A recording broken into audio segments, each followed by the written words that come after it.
Imagine walking into your dream space every day. We bring your vision to life and create spaces that inspire.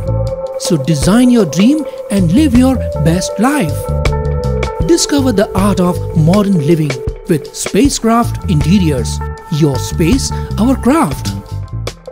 Is vacation पुराने computer courses नहीं बल्कि नए AI based digital courses से अपने बच्चों का future बनाएं।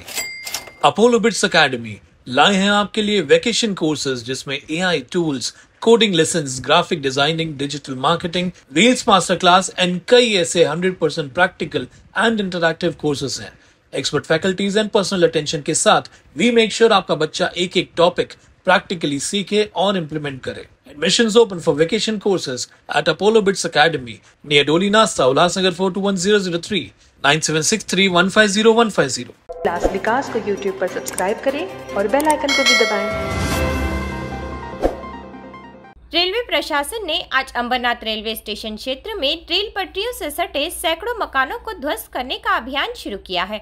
Operation के दौरान बड़ी संख्या में निवासी एकत्रित हुए। रेलवे की तीसरी और चौथी लाइन पर काम शुरू होने वाला है, इसलिए आज जेसीबी उन घरों को तोड़ने का काम कर रही है जो अड़चन डाले हुए हैं। यह अभियान 3 दिनों तक भारी पुलिस बल की तैनात के बीच चलेगा। इस बीच प्रभावित परिवारों को शहाड़ में घर मुहैया कराकर उनका पुनर्वास किया गया है। हालांकि निवासियों ने सवाल उठाया है कि पानी और अन्य सुविधाओं के अभाव में वह कैसे रहेंगे। साथ ही कोविड काल में रेलवे ने यहाँ के घरों का सर्वे भी कराया था। हालांकि कई लोग अपने गांव चले जाने के बाद उनके घरों पर नंबर नहीं लगाए गए। ऐसे में सवाल ये उठता है कि अगर उनके खिलाफ कार्रवाई करने के बाद भी उन्हें मकान नहीं दिया जाता तो वे क्या करें। आमची समस्या अशी आहे की आम्हाला विकासाला विरोध नाहीये, विकास करा, पण इकडचे जे गोर गरीब लोक आहेत त्यांना शहाडला शिफ्ट केलेले। त्या शहाडला गेल्यानंतर ते शहाडचं कोविड सेंटर आहे। कोविड सेंटर होतं म्हणजे तिथं बेड गाड्या त्या कोविड लोकांच्या त्या रुग्णाचे ते तसेच पडलेले आहेत। बिल्डिंग आम्हाला सॅनिटाइज करून दिलेली नाहीये। त्यानंतर तिथं पाण्याचा प्रॉब्लेम आहे। पाण्याचा प्रॉब्लेम म्हणजे 50% सॉल्व झालेला आहे। एका साईडला पाणी येतं, एका साईडला पाणी येत नाहीये आणि ती बिल्डिंग माझ्या मताने 10 वर्ष जुनी झालेली आहे। तर ते पाईप वगैरे सगळे गंजलेले आहेत, ते पाईप चेंज करून मिळाव्यात। लिफ्ट बंद आहे, लिफ्ट म्हणजे लिफ्ट नाही आहेत। 12व्या 13व्या मजल्यापर्यंत आमच्या इकडच्या लोकांना तिकडे शिफ्ट केलेले आहे। तर लिफ्ट चालू करून दिली तर खूप योग्य होईल। लाईट त्यांनी म्हणजे मीटर बसवलेलं नाही, डायरेक्ट आम्हाला लाईटी करून दिलेल्या आहेत। आम्ही वेळोवेळी पत्र व्यवहार केलेला आहे। आता नाही बोलले तरी आम्ही एक 5-6 महिन्यापासून पत्र व्यवहार करतोय, पण आम्हाला अधिकाऱ्याकडून उडवाउडवीची उत्तरे भेटत आहेत। आमचे टोटल 90-96 लोक होती। अर्धी पनवेलला शिफ्ट झालेली आहेत आणि अर्धी शहाडला दिलेली आहे। मला पण मोदी सरकारला आणि या शासनाला जे रेल्वे प्रशासन आहे ते त्यांनी जे घरं तोडायचं घेतले, आधी तोडले, त्याच्यानंतर पण आता आम्हाला वाटलं की तोडणार नाही, आम्ही डबल बांधल्याच्या नंतर आता आमचं मोठं कुटुंब आहे। त्या कुटुंबामध्ये आम्ही इथे बसत होतो, सगळे राहत होतो। आता तिथे जे दिलेत घर, त्या घरामध्ये आमचे कुटुंब बसू शकत नाही। आम्ही पसारा आत ठेवायचा, आम्ही बाहेर झोपायचं का, अशी घर आहेत। म्हणजे आमचं एक सामान नाही, भरपूर आहेत। आणि त्याशिवाय माझा मुलगा इथे नसताना नंबर टाकून गेले, आम्ही गावी गेलो होतो, नंबर टाकले, माझ्या मुलाच्या घरावर नंबर नाही पडला आणि मोदी सरकारने सांगितले की कोणीही बेघर राहणार नाही। मग माझ्या मुलाचा का नाही नंबर तिथे लागत, माझ्या मुलाला का घर दिलं जात नाही? असे भरपूर लोक आहेत की गरीब लोकांचा कुणी न्याय निवाडा करणारा नाहीये आतापर्यंत। तर मला म्हणायचं आहे, ज्याचे घरावर नंबर नसतील पडले त्यांना पण घर देण्यात यावं आणि त्या मोदी सरकारने हा निर्णय घ्यावा की ज्याला पण घर नाही भेटलं त्यांना द्यावा। का नंबर टाकल्यानंतरच देणार का तुम्ही घर?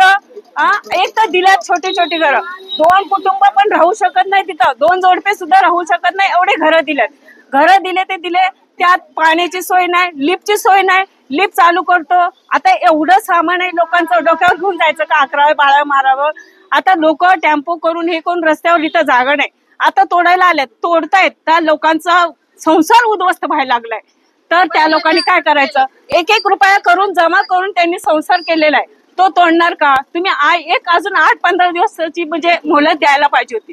तुम्ही येताय परत सांगून जाताय की तोडणार, 3 महिने आधी नोटीस लावली आणि आता तुम्ही येऊन तोडताय म्हणजे असं नाही तर मला काय म्हणायचं आहे, माझ्या मुलाचा पण न्याय व्हावा आणि इतर लोकांचा पण न्याय व्हावा, त्यांना पण घर भेटलं पाहिजे. माझी ही एक एवढी नम्र विनंती आहे सरकारला. आणि जे त्यांनी निर्णय घेतलाय तो निर्णय त्यांनी पार पाडावा. पिण्याची पाण्याची सोय आणि लिफ्टची सोय 22 माळ्यावर कुणी चढून जाऊ शकत नाही. म्हातारे कोतारे आहेत सर्व, त्यांना चढता येत नाही. त्याच्यासाठी तुम्ही सरकारने आमचं कुठेतरी न्याय करावा. आमची मुलं आहेत ते करतायत, धावपळ करतायत, पण त्यांना ते लोक टाळमटाळ करतायत. उद्या या परवा या करतो, हे करतो ते करतो. आता लिफ्ट बंद आहे, आम्ही सामान कसं न्यायचं वर? डोक्यावर न्यायचं का? आम्ही आजार आहे. वर चढता चढता एखादा तिथे चक्कर येऊन पडला मिळला तर काय करणार? सरकार काय आम्हाला करणार आहे का? पाण्याची सोय नाही, कचरा सगळा पडलाय तिथे, इथून तिथे. कोरोनाचे पेशंट आहेत तिथे ठेवलेले, ते गाड्या बिड्या तिथे पडलेले आहेत सर. फक्त आमचं डोळे पुसण्याचं काम केलेलं आहे. घर दिलंय पण तिथं आम्ही राहू शकत नाही अशी ती परिस्थिती आहे. त्यांनी आम्हाला कधी माणूस म्हणून पाहिलेलंच नाहीये. फक्त त्यांचं एक फॉर्मॅलिटी की बाबा घर तोडलेत रेल्वेने, त्यांना घरात द्या. 22 माळ्याची इमारत आहे. आमच्या इथं वृद्ध महिला, अपंग माणसं आणि काचपत्री विकणाऱ्या लेडीज आहेत, ते अक्षरशः 3ऱ्या-4थ्या माळ्यावर चढू शकत नाहीत. आता इथं आमचं घर तोडत आहे आणि तिथं कुठलीही सुविधा नाहीये. तुम्ही प्रत्यक्षात तिथं येऊन फक्त सर्वांनी उडवाडू इच्छित. आम्ही कमीत कमी 2 महिन्यापासून पाठपुरावा करत आहे सगळ्यांचा. सगळ्यांना आम्ही लेटर दिलेलं आहे. सगळे अधिकारी सांगतात त्यांच्याकडे जा, त्यांच्याकडे जा, त्यांच्याकडे जा. आम्ही खासदार साहेबांना लेटर दिलं, त्यांनी पण फक्त आश्वासनं दिलं. नगर अध्यक्ष आले, त्यांनी पण फक्त आश्वासनं दिलं की का तुम्ही तिथं राहायचा. आमच्या इथले 2 दिवस झालेले लोक तिथं राहत आहेत, पण त्यांना कुठली सुविधा नाही. राहाय गेल्यावर पण सुविधा नाही. आता घर तुटल्यावर तर काय सुविधा देणार आहे? फक्त त्यांनी त्यांचं एक फॉर्मॅलिटी, बाबा ह्यांना घर द्या, बाकी काही नाही. का तिथं माणूस म्हणून त्यांनी कधी गरीबाला पाहतच नाही सरकार. तर आम्ही काय करणार सांगा ना, सर्वसाधारण माणसं. आता आमचे घर तुटत आहेत. आता 10वीची परीक्षा चालू आहे, 8वी 9वीच्या परीक्षा आहे. आम्ही अधिकाऱ्यांना सांगितलं की घर नका तोडू. ते काय बोलतात, ID द्या मुलांची. आता मुलं आणि आम्हाला वाटलं हे घर तोडणार होते डिसेंबरला नोटीस लावली होती, नंतर त्याला जानेवारीला लावली, पण तेव्हा घर तोडायला आले नाहीत. काल 2 दिवस अगोदर आले आणि सांगतात की आम्ही 10 तारखेनंतर येणार आहेत, आणि अचानक मध्ये आले. आमच्या गरीब महिलांचे काय भांडे कुंडे ते सुद्धा त्यांना काढू देत नाही ते लोक. आता आम्ही काय करायचं? कोणाला न्याय मागायचा आमचा? कोण आम्हाला? आज काल काय महिला जाऊन कपाट वगैरे घेऊन गेले, अक्षरशः त्या आजारी पडल्या. तिथं कोविड सेंटर आहे, धुळीचं साम्राज्य आहे. काय करणार? कोण आमचा आवाज उठवणार? कोण आहे का आमच्या गरीबाच्या मागे खंबीरपणे उभा राहणारा माणसं?